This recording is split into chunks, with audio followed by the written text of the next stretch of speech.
नमस्कार दोस्तों, मैं एनजी क्लासेस से नरेंद्र गिरी आपका बहुत बहुत स्वागत करता हूं। दोस्तों, जैसे कि आपको बोर्ड पर एक क्वेश्चन नजर आ रहा होगा और ये क्वेश्चन मैंने कहां से लिया है, ये क्वेश्चन लिया है मैंने करंट अफेयर से। और ये क्वेश्चन किस टॉपिक से है, करंट अफेयर के भी आरबीआई से। तो देखिए क्या है ये क्वेश्चन, इसको पढ़ लेते हैं और फिर इसके सॉल्यूशन को देखते हैं और फिर आरबीआई के विषय में आपको मैं एक्स्ट्रा जानकारी भी यहाँ पर आज देने वाला हूँ कि आरबीआई से कौन कौन से क्वेश्चन किसी भी कॉम्पिटेटिव एग्जाम के लिए इंपॉर्टेंट हो सकते हैं। तो देखिए क्वेश्चन क्या है, क्वेश्चन पढ़ लेते हैं। वर्तमान में आरबीआई अर्थात रिजर्व बैंक ऑफ इंडिया की गवर्नर कौन है? तो ऑप्शन नंबर ए क्या है, Raghuram Rajan. Option number B क्या है, Urjit Patel. Option number C क्या है, शक्तिकांत दास। और ऑप्शन नंबर डी क्या है, जे स्वामीनाथन। तो देखिए जो इसका जो करेक्ट आंसर हो जाएगा वो क्या हो जाएगा, शक्तिकांत दास। तो ऑप्शन नंबर सी क्या हो जाएगा, इसका करेक्ट हो जाएगा। इस क्वेश्चन का जो आंसर होगा वो क्या होगा, शक्तिकांत दास। देखिए शक्तिकांत दास जो है वो आरबीआई के वर्तमान में क्या है, गवर्नर हैं। और किस नंबर के गवर्नर, ये भी क्वेश्चन में पेपर में बन सकता है कि शक्तिकांत दास जो कि वर्तमान में क्या है, आरबीआई अर्थात भारतीय रिजर्व बैंक के क्या है, गवर्नर हैं या वर्तमान गवर्नर हैं। तो किस नंबर के हैं, तो किस नंबर के हैं वो, 25वें नंबर के, 25वें गवर्नर हैं। कौन, 25वें गवर्नर है शक्तिकांत दास। ठीक है, तो इससे पहले भी कोई गवर्नर रहे होंगे तो उनका नाम क्या है, उर्जित पटेल। ये कौन से नंबर के थे, ये थे 24वें नंबर के। यदि आपसे क्वेश्चन पेपर में पूछा जा रहा है कि आरबीआई के 24वें गवर्नर कौन थे, अर्थात 24वें नंबर के गवर्नर कौन थे, तो उनका नाम क्या है, उर्जित पटेल। और जो इससे पहले की यदि हम बात करें तो 23वें नंबर के जो गवर्नर थे वो भी मैंने इस ऑप्शन में रखा है, इस क्वेश्चन के ऑप्शन में। वो कौन है, रघुराम राजन। ये कौन से थे, 23वें नंबर के। 23वें गवर्नर कौन थे आरबीआई के, रघुराम राजन। और 24वें कौन थे, उर्जित पटेल। और वर्तमान में अर्थात 25वें गवर्नर कौन है, शक्तिकांत दास। ठीक है, ये चौथे जो व्यक्ति लिखे हुए हैं आगे मैं बताऊंगा ये कौन है। ये कुल मिलाकर के आरबीआई की जो संरचना होती है, एक गवर्नर होता है और उसमें मतलब 4 डेप्यूटी गवर्नर होते हैं।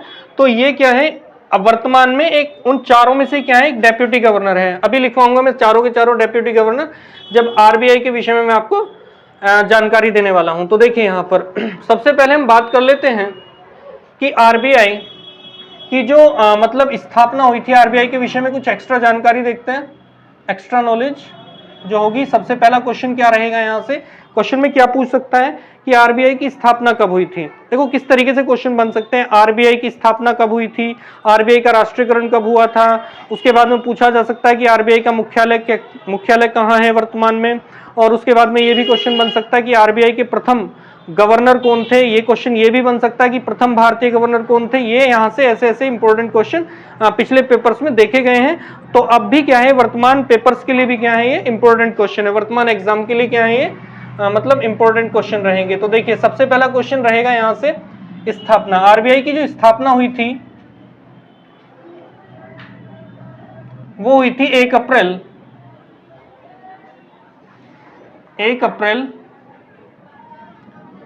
1935 को, 1 अप्रैल 1935। और इसका जो कुल मिलाकर के मुख्यालय है वो कहां पर है,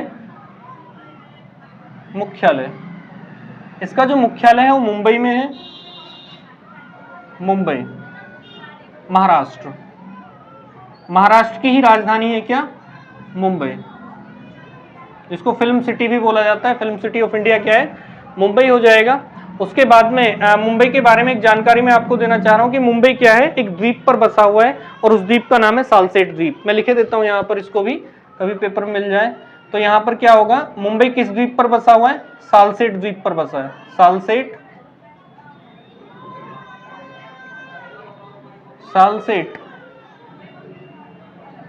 द्वीप पर बसा है क्या, मुंबई। बना हुआ है ये क्वेश्चन भी एक पेपर में कि मुंबई किस द्वीप पर बसा हुआ है, तो किस द्वीप पर बसा हुआ है, सालसेट द्वीप पर बसा हुआ है। चलिए आगे। उसके बाद यदि बात कर ली जाए, इसके मुख्यालय हो गया। थर्ड पॉइंट मैं यहां से बनाता हूं कि इसका जो राष्ट्रीयकरण हुआ, राष्ट्रीयकरण कब हुआ, राष्ट्रीयकरण, नेशनलाइजेशन कब हुआ इसका, तो राष्ट्रीयकरण कब हुआ था आरबीआई का, वो हुआ था 1 जनवरी 1949 को। 1 जनवरी 1949 को क्या हुआ था, आरबीआई का राष्ट्रीयकरण। यदि क्वेश्चन बन रहा है स्थापना से, तो आरबीआई की स्थापना कब हुई थी, 1 अप्रैल 1935 को। और यदि राष्ट्रीयकरण से क्वेश्चन बन रहा है तो क्या आंसर होगा, इसका सटीक आंसर क्या होगा, 1 जनवरी 1949 को क्या हुआ था, ये इसका राष्ट्रीयकरण हुआ था। चलिए आगे, और इसका मुख्यालय कहां पर है? तो मुख्यालय है मुंबई में। चलिए अगला क्वेश्चन क्या बन सकता है? देखो मैंने वर्तमान गवर्नर आपको बताए शक्तिकांत दास। तो जब आरबीआई की स्थापना हुई तो तब भी इसका कोई गवर्नर रहा होगा। तो इसमें से दो क्वेश्चन बन जाते हैं। क्वेश्चन पूछ लिया जाता है कि आरबीआई का प्रथम गवर्नर कौन था? तो आरबीआई का जो प्रथम गवर्नर थे उनका नाम था ऑब्सबोर्न स्मिथ, जो कि एक अंग्रेज थे। उसके बाद में क्वेश्चन ये भी बन जाता है कि आरबीआई का प्रथम भारतीय गवर्नर कौन था? तो उनका नाम है सीडी देशमुख। मैं लिखे देता हूं यहां पर, आरबीआई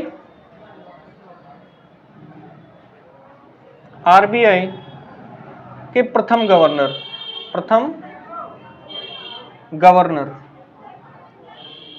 तो आरबीआई के जो प्रथम गवर्नर थे उनका नाम था ऑब्सबोर्न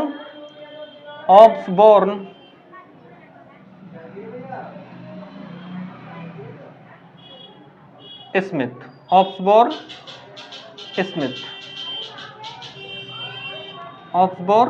और ये क्या थे? एक अंग्रेज थे। कौन थे ये? अंग्रेज थे। उसके बाद में फोर्थ क्वेश्चन यहां से बन सकता है क्या? फोर्थ तो ये होगा, और ये क्या होगा? फिफ्थ क्वेश्चन यहां से क्या बन सकता है कि आरबीआई के प्रथम भारतीय गवर्नर कौन थे? आरबीआई के प्रथम भारतीय गवर्नर।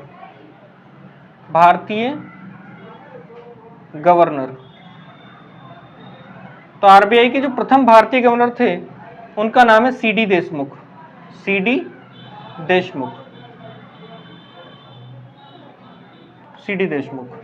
ठीक है, अगला क्वेश्चन क्या बन सकता है कि आरबीआई की जो स्थापना हुई थी वो किस समिति की सिफारिश पर हुई थी?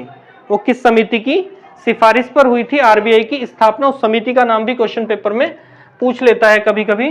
तो कुल मिलाकर क्या हो जाएगा? समिति क्या थी? आरबीआई की स्थापना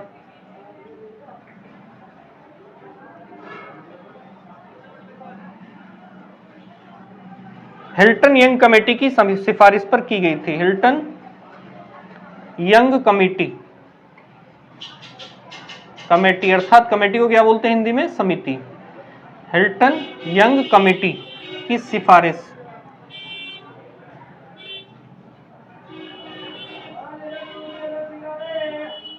पर की गई थी। किसकी सिफारिश पर की गई थी? हिल्टन यंग कमेटी की रिकमेंडेशन पर की गई थी, अर्थात सिफारिश पर की गई थी। किसकी स्थापना? रिजर्व बैंक ऑफ इंडिया अर्थात आरबीआई की स्थापना। चलिए आगे, उसके बाद में देखिए क्वेश्चन बन जाता है यहां से कि एक बार देखिए क्वेश्चन बना हुआ है किसी पेपर में कि कुल मिलाकर के क्या डॉक्टर भीमराव अंबेडकर आरबीआई की स्थापना से जुड़े हुए थे? ये क्वेश्चन किसी पेपर में पूछा गया था।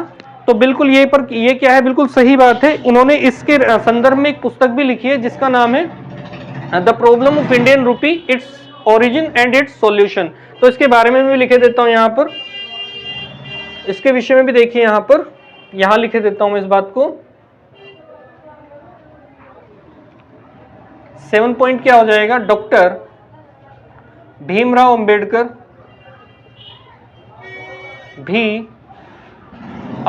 भी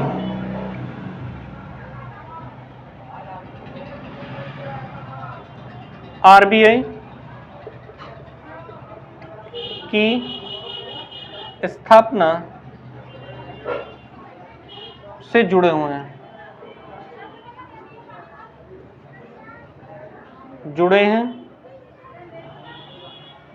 किससे जुड़े हैं? आरबीआई की स्थापना से जुड़े हैं। और उनकी पुस्तक क्या थी इससे रिलेटेड? पुस्तक का क्या नाम था? इनकी पुस्तक थी the problem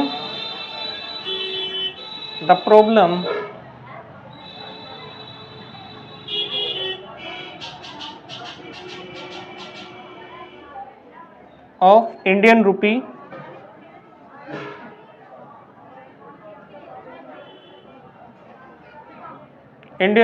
it's origin and its solution।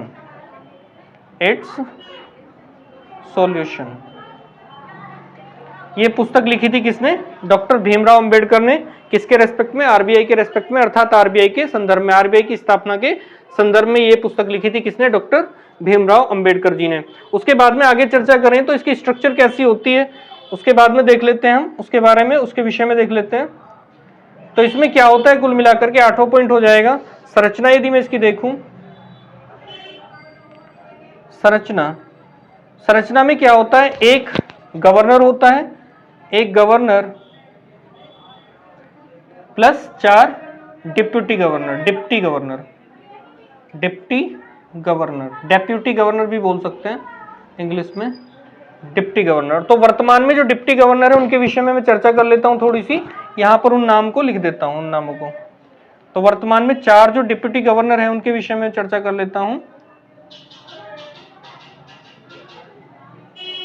सबसे पहले यदि मैं लिखूं तो जे स्वामीनाथन,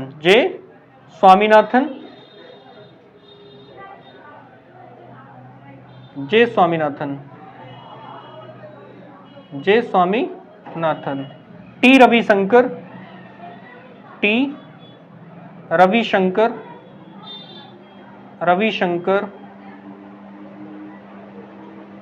उसके बाद में तीसरे नंबर के हो जाएंगे एमडी पात्रा, उसके बाद एम राजेश्वर राव।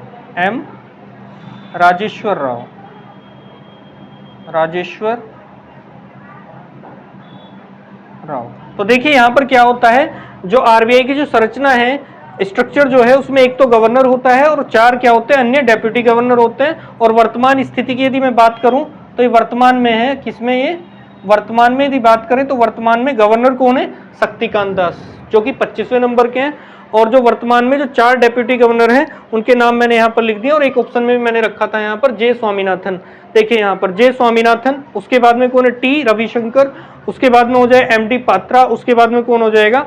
एम राजेश्वर राव। ठीक है, तो कुल मिलाकर के ये क्या है, यहाँ पर 4 डेप्यूटी गवर्नर वर्तमान में है। उसके बाद में यदि मैं बात करूं, आरबीआई का लोगो भी है, आरबीआई का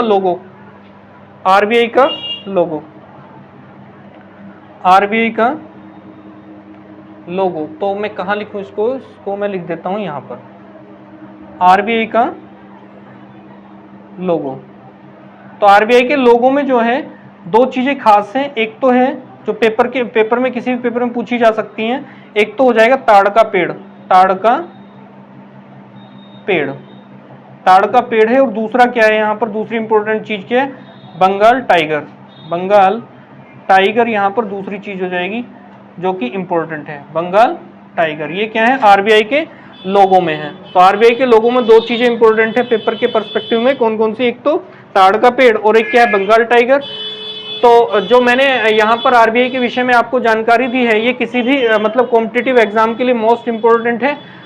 तो मैं दोस्तों आशा करता हूँ कि ये मतलब वीडियो आपको पसंद आया होगा। धन्यवाद।